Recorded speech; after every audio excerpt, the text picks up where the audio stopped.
प्रिय दर्शकों, नमस्कार। मैं हूं अर्चना पाठक। आप सभी का विहंग सीरीज यूट्यूब चैनल में हार्दिक स्वागत है। आज मैं लेकर उपस्थित हूं कवि सरदार भगत सिंह विहंस जी की कहानी सही रिवाज का तीसरा भाग।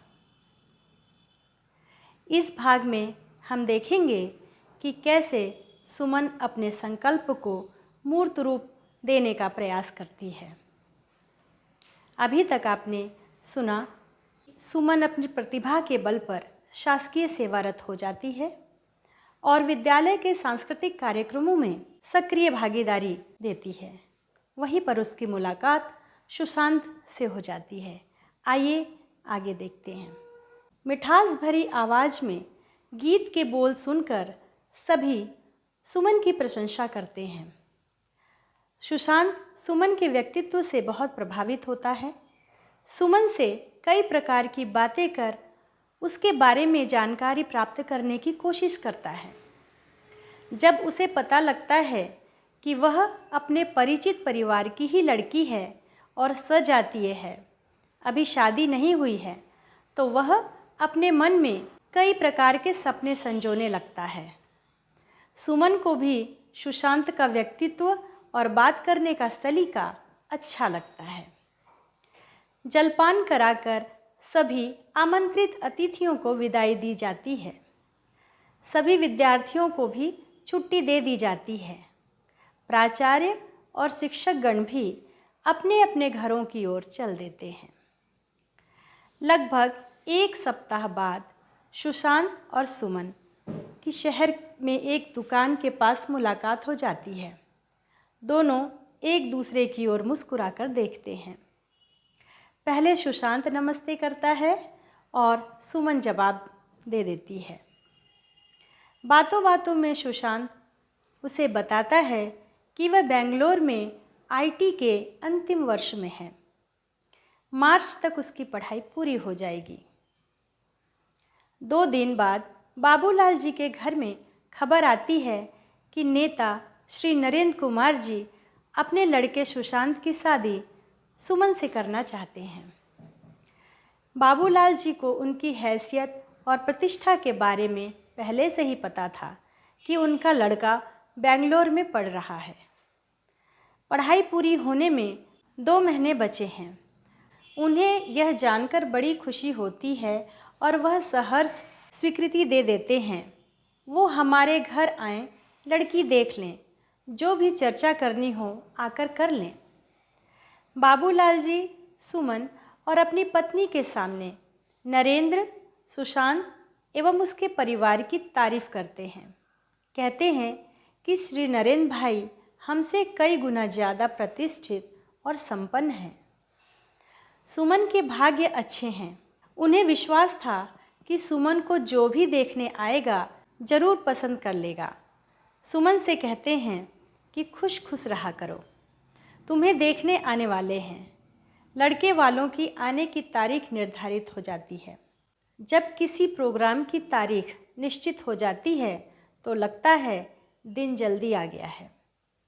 समय रात दिन करके हमारे जीवन में बड़ी जल्दी निकलकर न जाने किस दिशा में विलीन हो रहा है, पता ही नहीं लगता है। बाबूलाल जी और उनकी पत्नी को लगता है कि अभी सुमन छोटी थी, खेलती थी और छम छम करके सारे घर में भागती फिरती थी। सारे घर की रौनक और लाडली थी। कल उसको देखने वाले आ रहे हैं, यह सोचकर उनकी आंखें भर आती। लेकिन राजे महाराजाओं को भी अपनी बेटियों को पराए घर भेजना पड़ता है। संसार की यही रीत है। यह सोचकर अपने आप को सांत्वना देते रहते। बाबूलाल जी ने यह खबर अपने बच्चों को भी दे दी थी। सुमन के बड़े भैया और भाभी 2 बच्चों के साथ रात को घर आ चुके थे। मझले वाले भैया अत्यधिक व्यस्त होने के कारण नहीं आ पा रहे थे। सुमन के तीनों भाई अपने पिताजी को बोल चुके थे, उनकी जो भी मांग हो, अगर लड़का अच्छा है तो मान लीजिएगा। हमारे घर की आखिरी शादी है। सुमन हमारी इकलौती बहन है। पैसा आनी जानी चीज़ है। सब लोग मिलकर इस कार्य को बड़े अच्छे ढंग से संपन्न करेंगे। समाज में खानदान की जो प्रतिष्ठा है उसके अनुरूप ही सारे कार्यक्रम किए जाएंगे। परिवार का हर सदस्य यही चाहता था। घर को बड़े करीने से सजाया जा रहा था। अच्छे होटलों से मिठाइयाँ और मेवे मंगाए जा रहे थे।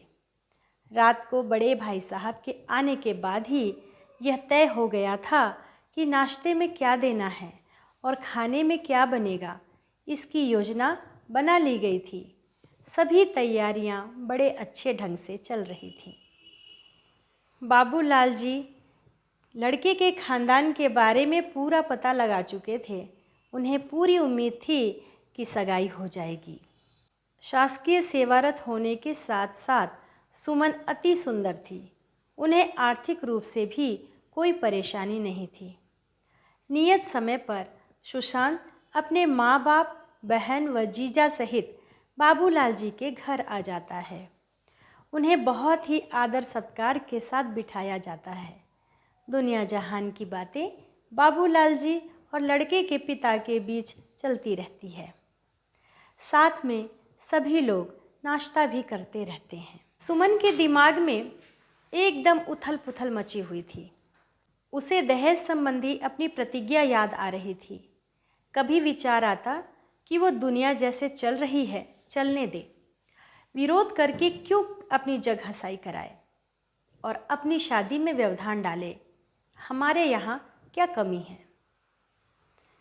तभी दहेज के कारण हुई घटनाएं, घर बैठी लड़कियां और शादी के बाद दहेज के कारण लड़कियों पर होता अत्याचार, जलाकर मारी गई लड़कियां, बेमेल शादियां, घर से भागकर किसी के साथ भी शादी कर नर्क भोगती लड़कियां, सारा कुछ चलचित्र की भांति उसके जेहन में घूमने लगता है।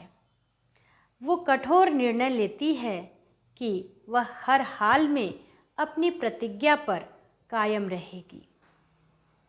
हर लड़की की स्वाभाविक इच्छा होती है कि वह अच्छी दिखे। सुमन भी आज सज धज कर बहुत खूबसूरत दिख रही थी। उसकी भाभियाँ और आसपास की जो सहेलियाँ आई थीं, वो कह रही थीं कि आसमान से उतरी हुई परी लग रही है। अचानक बाबूलाल जी की आवाज़ आती है, बेटी चाय ले आओ। सुमन जो दरवाजे के ओर से सुशांत की ओर देखे जा रही थी और अपने पिताजी व आए लोगों की बातों को ध्यान से सुन रही थी, चौंक पड़ती है।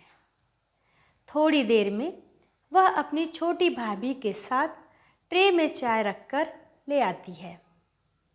अपने लिए खाली की हुई जगह पर बाबूलाल जी के साथ बैठ जाती है। आए मेहमान सभी सुमन की ओर देखने लगते हैं।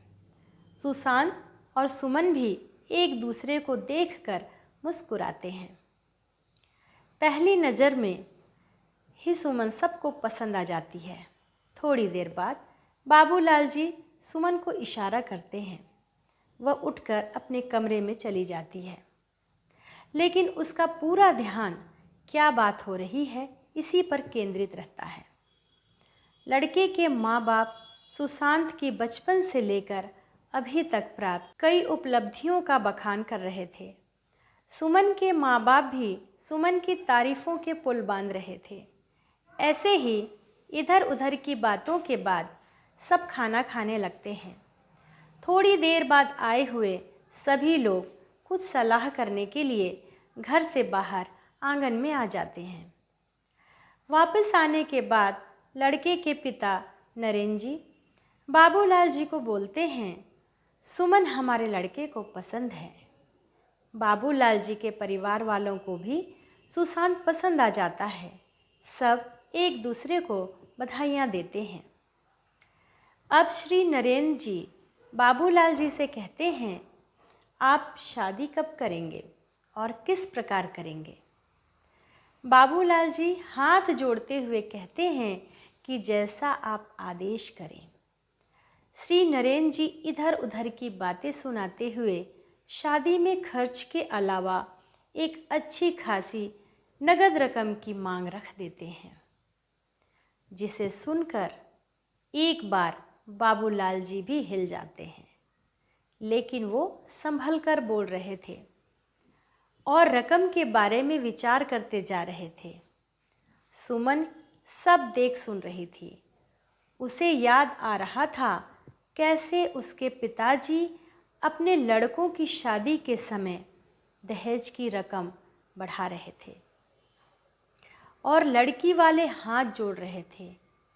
आज वो हाथ जोड़ रहे हैं और लड़के वाले तने हुए हैं। सुमन इसी समय का इंतज़ार कर रही थी। उसे अपना संकल्प याद आ रहा था। अचानक वह सब लोगों के बीच पहुंच जाती है। आवेश में होने के बावजूद भी वह बड़ी शालीनता से पूछती है, आप लोग दहेज किस लिए मांग रहे हैं? वह खाली पड़े सोफे पर बैठ जाती है। बाबूलाल जी उसे समझाते हैं, यह बड़ों का काम है, बेटी तुम जाओ। लेकिन सुमन जिद करने लगती है, मुझे आप लोग बताइए, हम लोगों से दहेज क्यों लिया जा रहा है? इसके बदले में मेरे माँ बाप को क्या मिलेगा? तभी लड़के का बाप बोला, हमने लड़के को पढ़ाया लिखाया और आज वह बहुत बड़ा ऑफिसर बनने जा रहा है। उस पर अत्यधिक खर्च किया है। तभी सुमन बोल उठती है, मेरे माँ बाप ने भी मुझे पढ़ाया लिखाया, मेरे ऊपर बहुत खर्च किया है। बाबूलाल जी बात संभालते हैं, बेटी यह तो रीति रिवाज चला आ रहा है, यह सब तो देना पड़ता है, हमने भी तो लिया है। सुमन बोलती है कि यह रिवाज कब से चला आ रहा है मैं नहीं जानती, यह रिवाज गलत है। अब मैं सही रिवाज चलाकर ही शादी करूंगी। यह सुनकर सारे घर वाले और नौकर चाकर भी सुमन की बातें ध्यान से सुनने लगते हैं। सुमन लड़के के पिताजी को बोलती है, सुशांत की मुझसे शादी करने के लिए मेरे पिताजी को कितना पैसा देंगे? लड़के के पिताजी यह सुनकर हतप्रभ रह जाते हैं और बोलते हैं, ऐसा कभी सुना हो या हुआ हो तो बताओ। सुमन कहती है, यह आर्थिक युग है, जिस चीज़ से फ़ायदा हो उसकी कीमत चुकानी पड़ती है। आप जो इतनी रकम दहेज में मांग रहे हैं वो गलत है। रकम मेरे पिताजी को दीजिए, उन्होंने मेरे को इस योग्य बनाया। मैं शादी के बाद आप लोगों का घर संभालूं, सारी ज़िंदगी आप लोगों की सेवा करूं, अपने सारे संस्कार छोड़कर आप लोगों के संस्कार अपनाऊं। मेरे से ही आप लोगों का खानदान चलना है। अच्छी कहलाने के लिए आप लोगों की सब गलत सही बातें सुनकर चुप रहूं। बचपन से लेकर आज तक बाबूलाल जी ने सुमन को कभी नहीं डांटा। इतना अच्छा रिश्ता हाथ से जाते देख बाबूलाल जी तीखी आवाज़ में बोलते हैं, बेटी तुम क्या बोले जा रही हो? हमारे पास किस बात की कमी है? जो ये मांग कर रहे हैं हम आसानी से दे सकते हैं। बेटी तेरे को दुनिया से क्या लेना देना? तभी सुमन बोलने लगती है, आज गलत रिवाज के चलते लड़कियों की संख्या घट रही है। जो साधन संपन्न नहीं है उनकी लड़कियां कुंवारी बैठी हैं। माँ बाप पागल हुए पड़े हैं। कुछ लोग जमीन जायदाद बेचकर शादी कर रहे हैं। लोगों की स्थिति दयनीय हो गई है। समाज में कोहराम मचा हुआ है। आप सुन रहे हैं विहन सीरीज यूट्यूब चैनल पर कहानी सही रिवाज का तीसरा भाग। दहेज ने सारे समाज के ताने बाने को छिन भिन कर दिया है। लड़की के माँ बाप, भाई, पूरा परिवार खून के आंसू पी रहे हैं। 10% ही होंगे जो साधन संपन्न हैं, जिनमें दहेज देने की क्षमता है। बाकी लोग बुरी तरह से परेशान हैं। मैं उसी जगह शादी करूंगी जहां से मेरे पिताजी को दहेज मिलेगा। सभी सुमन को समझाने लगते हैं। समाज हमें क्या कहेगा? तू इतनी पढ़ी लिखी होकर बेवकूफ़ी जैसी बातें क्यों कर रही है? लड़का इतना बड़ा अधिकारी बनने जा रहा है, तू बेटी चुप हो जा। बाबूलाल जी लड़के वालों से हाथ जोड़कर माफ़ी मांगते हैं। कहते हैं सुमन को न जाने क्या हो गया है। सुमन को कहते हैं, बताओ संसार में यह रिवाज कहाँ चलता है जो तुम नई नई बातें सीख रही हो? सुमन बोलती है, संसार में पहले जो था वो तर्क की कसौटी पर खरा न उतरने के कारण बदल गया है। पहले जो इलाज होते थे, लोग मर जाते थे, सब बंद हो गए हैं। सब चीज़ें आधुनिक ढंग से चल रही हैं। पहले हमारे देश में सती प्रथा थी और गलत प्रथाएं थीं जो बंद हो गई हैं। कई समाज हैं जहां दहेज नहीं चलता। हमसे अच्छा तो आदिवासी समाज है, जिन्हें हम असभ्य कहते हैं। वहाँ आज भी लड़के वाले शादी का पूरा खर्च देकर लड़की को लाते हैं। और ऐसे कई समाज हैं जहाँ दहेज मांगना पाप समझा जाता है। पिताजी, अगर आप दहेज देंगे तो लड़का हमारे घर रहेगा। अगर लड़के वाले दहेज देंगे तो मैं इनके घर जाऊंगी। जब मानवता ही नहीं है, लोग इतने दुष्ट हो गए हैं कि लड़की और लड़की वालों पर कुछ भी शारीरिक व मानसिक अत्याचार कर देते हैं। और लड़के इतने कमज़ोर और निठल्ले हो गए हैं, वो अपनी पत्नी को 2 वक्त की रोटी भी नहीं खिला सकते हैं, जबकि पत्नी हर परिस्थिति में उनके साथ है। धीरे धीरे यह खबर पूरे मोहल्ले और शहर में फैल जाती है। बाबूलाल जी की लड़की ने विद्रोह कर दिया है। वह शादी वहाँ करेगी जहाँ उसके पिताजी को उस पर किया गया पूरा खर्च मिलेगा। तब वह लड़के वालों के घर जाएगी और अगर लड़का बाबूलाल जी के घर आकर रहेगा, यहाँ के रीति रिवाज अपनाएगा, तो दहेज बाबूलाल जी देंगे। सुमन लड़के के पिताजी को आह्वान करती है, आप भी इस शुभ कार्य में शामिल हो जाइए। आपको भी आगे अपनी लड़कियों की शादी करनी है, इस पर विचार कीजिए। बाबूलाल जी व सारे मेहमान निरुत्तर हो जाते हैं। कोई भी तर्कपूर्ण जवाब सुमन को नहीं दे पाता है। लड़के वाले बाबूलाल जी को इन सारी बातों पर विचार करके उत्तर देंगे कहकर अपने घर लौट जाते हैं। इस घटना की खबर दूर तक फैल जाती है। कुछ जगह बात चलती है, कैसा कलयुग आ गया है, कैसा जमाना आ गया है, संसार का अंत होने वाला है, लड़कियां दहेज मांग रही हैं। लड़के वालों के जाने के बाद सारे परिवार वाले सुमन के ऊपर बहुत बिगड़ते हैं। तुमने ये क्या किया? कितना अच्छा रिश्ता हाथ से निकल गया। तुम अपनी जिद में रहोगी तो सारी उम्र कुंवारी बैठी रहोगी। सुमन बोलती है, अगर सारी लड़कियां यह ठान लें कि हमें दहेज लेना है, देना नहीं है, तो सब ठीक हो जाएगा। लड़के वालों का खानदान कैसे चलेगा? अगर लड़कियों की शादी जरूरी है तो लड़कों की उनसे ज़्यादा ज़रूरी है। हमें मालूम था कि कैसे लड़के उसके आगे पीछे घूमते हैं, शादी के प्रस्ताव रखते रहते हैं, कई प्रकार के सपने दिखाते हैं। ऐसा सभी लड़कियों के साथ होता है। यह चर्चा पूरे शहर में फैल जाती है। कुछ संस्थाएं सुमन द्वारा चलाए गए नए रिवाज के पक्ष में खड़ी हो जाती हैं। कुछ दकियानुसी लोग विरोध करने लगते हैं।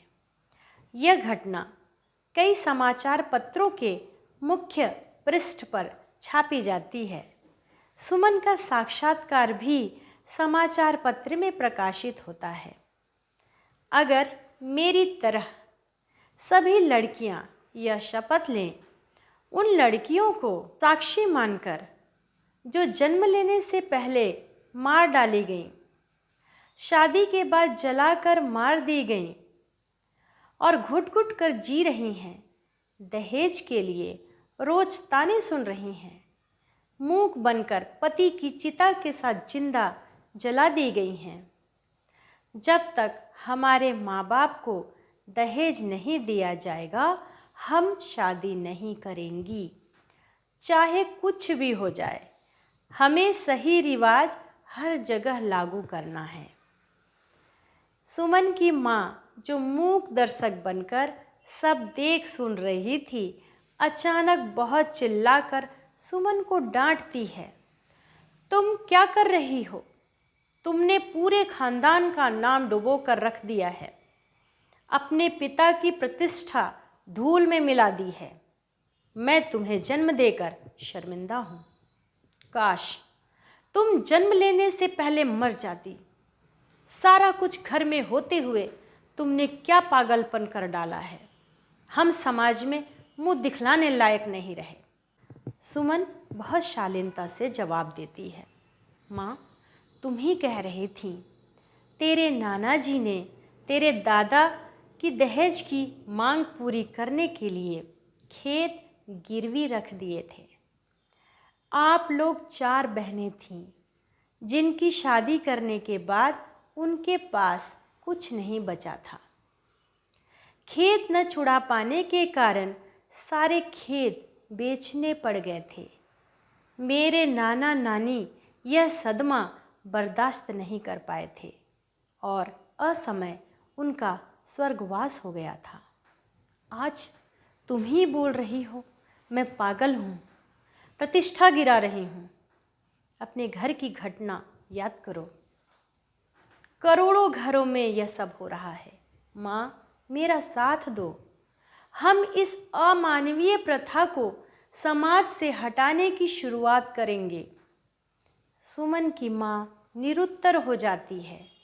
सुमन को बताती है, समाज की ऊपरी चमक दमक न देखकर अंदर लोगों के बीच बैठकर देखो, उनके घरों के हालात देखो, उनसे बातचीत करो।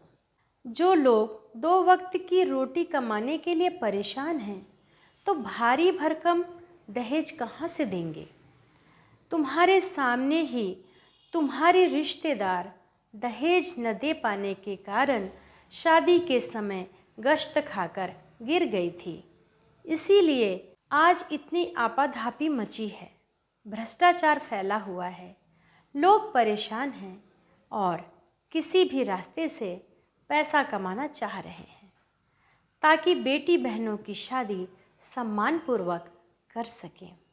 मुझे आशा है यह कहानी आपको बहुत पसंद आ रही होगी। कहानी का अगला भाग आप अगले गुरुवार को सुबह 8 बजे देखेंगे। इसे देखने के लिए आप विहंस सीरीज YouTube चैनल को सब्सक्राइब, लाइक, कमेंट, शेयर अवश्य करें। धन्यवाद।